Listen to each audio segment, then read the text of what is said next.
অভ্যুত্থানকে বিনষ্ট করার জন্য অন্তর্বর্তীকালীন সরকারের নামে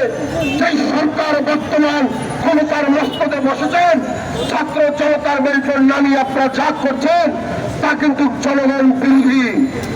এই বিপ্লবের একটি সরকারকে গণঅভ্যুত্থানের সরকারের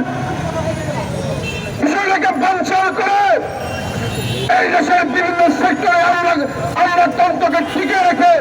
ফ্যাসিস্ট আওয়ামী সরকারের এই প্রজাতন্ত্রকে সামনে রেখে যেভাবে সরকার ব্যবস্থাপনা আপনারা করছেন,